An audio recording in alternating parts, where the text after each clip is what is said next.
Hop, profnasil nechilik qildik dedingiz? 5 lik stenkasi. Ancha baquvvat.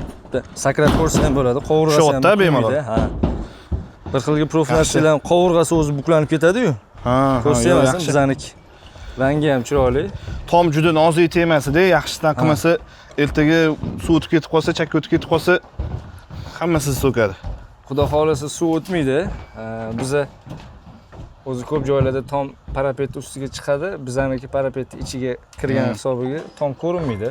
Tom ko'rinmayapti. Qarang, suv oqadigan joylariga keladigan bo'lsa, shuni tushuntirib bering. Mana hozir yomg'ir qor yog'adi, qatdan chiqib ketadi, qatga tushadi. Bizda 4 ta burchagimizda suv oqadigan, suv chiqib ketadigan sliflarimiz ham bor. Bu yoqda bitta burchakka qo'yganmiz, bu yoqda.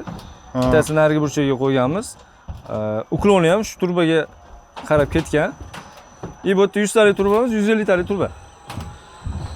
Mana bu yoqdan slifdan tushib, xudo xolasa latokdan chiqib ketadi. Yomg'ir qor yog'sa ham xudo xolasa bu ichida suv to'planmaydi. Keyin parapetga ham suv tegmaydi. Bu yoqni o'pshab-shibka qilganmiz.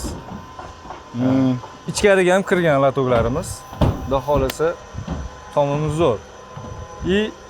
13 etажga xudo xolasa ish jarayoni ketyapti. U yoqqa ham tushgan bolalar.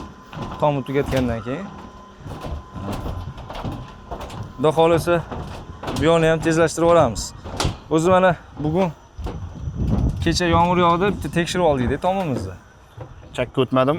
Yo'q, chakka o'tmadi, xudo xolasa. Bu yoqni ham boshlashgan. Xudo xolasa buni ham tezlashtirib olamiz tomni. Yaxshi. Hop, yomg'ir, qor yog'adigan bo'lsa nima bo'ladi bu? Ichi to'lib ketadi-yu. Buni yopamiz biz. Atrofi usti yopiladi. Yomg'ir, qor tushmasligini hisobini olib, qushlar kirmasligini hisobini olib biz ustini yopamiz. Hop, nima kutasiz hozir? Yopmadingiz shu paytgacha. Buni endi asosiy tom bichishini kutyapmiz-da biz. Bunga kelamiz. Bu unaqa ko'p vaqt oladigan ish emas. Tayyor zakaz beramiz, olib kelamiz, montaj qilamiz, bo'ldi. Bu yerda ventilyatsiya ishlarimiz chiqib keladi, kanalizatsiya turbalari chiqib keladi.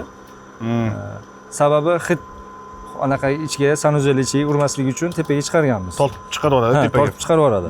Shaxta. O'tgan safar bu ichidan narvondan chiqdik, endi chiqa olmaymiz chunki ko'tarib tashlabsiz. Parapetni balandligi ham hozir 2 metr kamida bor. Sal xiyroq endi.